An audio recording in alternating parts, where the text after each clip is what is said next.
नमस्कार दोस्तों, स्वागत आप सबका हमारे YouTube channel digital Hindi teaching में। हम पढ़ रहे हैं पीपीटी के माध्यम से कक्षा 8 की पाठ्य पुस्तक वसंत। और आज हम कक्षा 8 की पाठ्य पुस्तक वसंत का पाठ 1 ध्वनि सूर्यकांत त्रिपाठी निराला द्वारा रचित कविता, इसके अभ्यास प्रश्न देखेंगे। तो चलिए हम देखते हैं। सबसे पहले पहला प्रश्न कहता है, कवि को ऐसा विश्वास क्यों है कि उसका अंत अभी नहीं होगा। तो इसका उत्तर इस प्रकार है। देखिए, कवि को ऐसा विश्वास इसलिए है क्योंकि युवावस्था के आगमन के कारण उसके मन में नया जोश, नई उमंग है। उसे अभी बहुत ज़्यादा नवीन कार्य करने हैं। वे युवा पीढ़ी को आलस्य से दूर करना चाहते हैं तथा युवावस्था में जोश के साथ में कर्म करने की प्रेरणा देना चाहते हैं। तो अभी उन्हें बहुत से काम करने बाकी है, इसलिए इस काल में, इस युवावस्था के आगमन में ही उनका अंत नहीं हो सकता। देखिए दूसरा प्रश्न, फूलों को अनंत तक विकसित करने के लिए कवि कौन कौन सा प्रयास करता है। देखिए इसका उत्तर इस प्रकार है कि कवि फूलों को अनंत काल तक विकसित करने के लिए क्या क्या प्रयास करता है।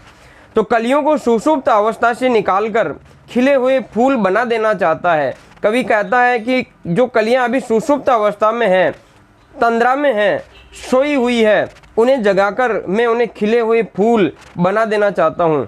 कवि के जीवन में वसंत का आगमन हो गया है, वसंत आया है, इसलिए वह कलियों को अपने हाथों के वासंती स्पर्श से विकसित कर देगा, खिला देगा।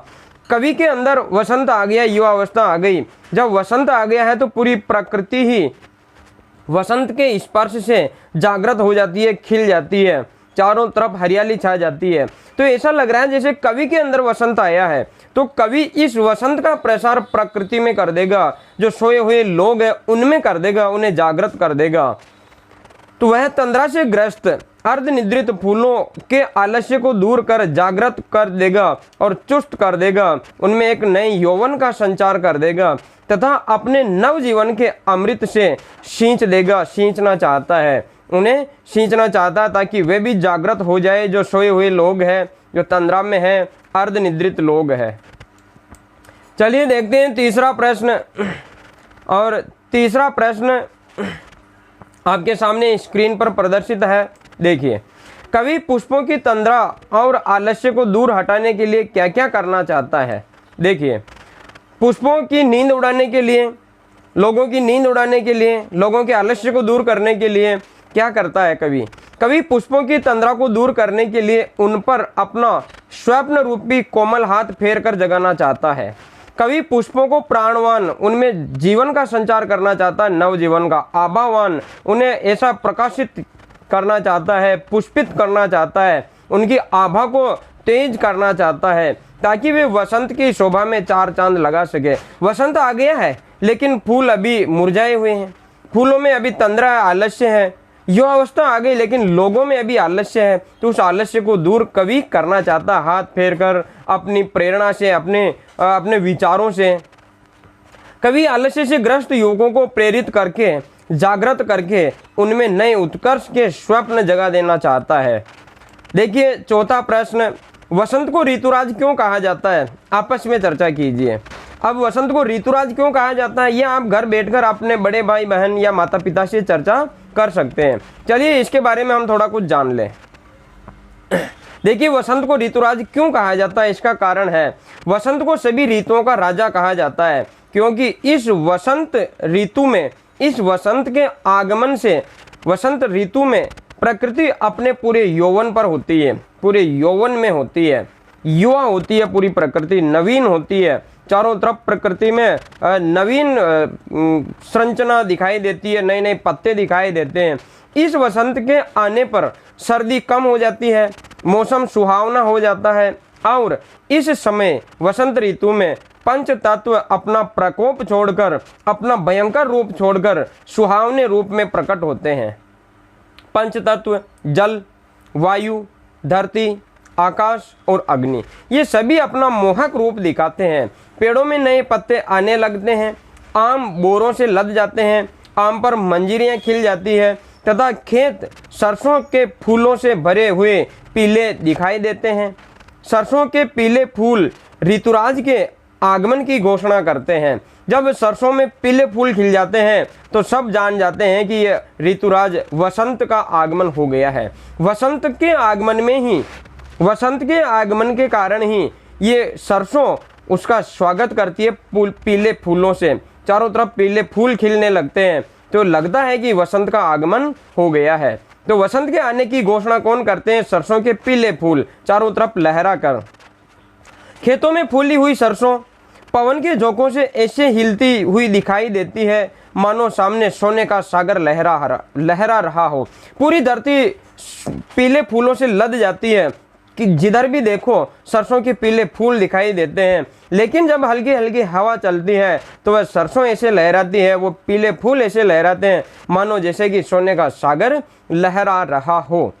कोयल पंचम स्वर में गाती है और सभी को कुहू कुहू की आवाज से मंत्र मुग्ध कर देती है। जब वसंत का आगमन होता है तो कोयल भी चारों तरफ गीत सुनाती है और पूरी प्रकृति को अपनी आवाज से मोहित कर देती है। देखिए आगे का प्रश्न हम देखते हैं। वसंत ऋतु में आने वाले त्योहारों के विषय में जानकारी एकत्र कीजिए। ये जानकारी आप अपने बड़ों से ले सकते हैं, माता पिता से ले सकते हैं, बड़े भाई बहनों से ले सकते हैं या किसी पुस्तक से आप एकत्र कर सकते हैं और किसी एक त्योहार पर आपको निबंध लिखना है। देखिए देख लें इसमें कौन कौन से त्योहार आते हैं। वसंत ऋतु का समय फाल्गुन, चैत्र और बैसाख महीने के आरंभिक दिनों अर्थात मार्च अप्रैल में होता है। इसकी अवधि लगभग 2 महीने की होती है। 6 ऋतुएं होती है और 2-2 महीने की एक ऋतु होती है। वसंत ऋतु में कई त्योहार मनाए जाते हैं, जैसे वसंत पंचमी आती है, महाशिवरात्रि आती है और होली आती है। इन में से किसी भी एक त्योहार पर आपको निबंध लिखना है। अब देखिए आगे का हम देखते हैं भाषा की बात।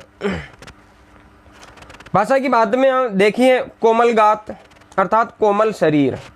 अब ये गात का अर्थ होता है शरीर और कोमल इसकी विशेषता है, ये विशेषण है। मृदुल वसंत की विशेषता है कि मृदुल है, सुहावना है। हरे हरे ये पात यानी पत्तों की विशेषता है क्या? हरे हरे हैं। विशेषण, ये जो विशेषण शब्द है जैसे यहाँ पर कोमल है और गात यानी शरीर है। विशेषण जिस संज्ञा या सर्वनाम की विशेषता बताते हैं उसे विशेष्य कहते हैं। इसमें देखिए कोमल विशेषण है और गात शरीर है, तो ये जो विशेषण है इस शरीर की गात शब्द की विशेषता बता रहा है। तो यहाँ पर कोमल तो विशेषण हो गया और गात विशेष्य हो गया। ऊपर दिए गए वाक्यांशों में गात यानी शरीर, वसंत और पात यानी पत्ते ये विशेष्य है, क्योंकि इनकी विशेषता जो कि विशेषण बता रहे हैं, कौन कौन से विशेषण बता रहे हैं? क्रमशः कोमल गात की विशेषता बताता है, मृदुल वसंत की विशेषता बताता है और हरे हरे ये पत्तों की विशेषता बताता है, पात की विशेषता बताता है। इनसे इनकी विशेषता ज्ञात हो रही है। हिंदी विशेषण सामान्यतया 4 प्रकार के माने गए हैं: गुणवाचक विशेषण, परिमाणवाचक विशेषण, संख्यावाचक विशेषण और सार्वनामिक विशेषण। तो ये जो विशेषण और विशेष्य है ये आप हमारे YouTube चैनल की प्लेलिस्ट डिजिटल हिंदी ग्रामर में जाकर आपको विशेष्य और विशेषण से संबंधित सारे वीडियो देखने हैं और उनको यहाँ पर इनकी पूर्ण जानकारी आपको लिखनी है। विशेषण के वीडियो है वो मैं आपको डिस्क्रिप्शन में उसका लिंक दे दूंगा, तो वहाँ से वो वीडियो देखकर आप विशेषण को यहाँ पर पूरा ही स्पष्ट करेंगे। धन्यवाद।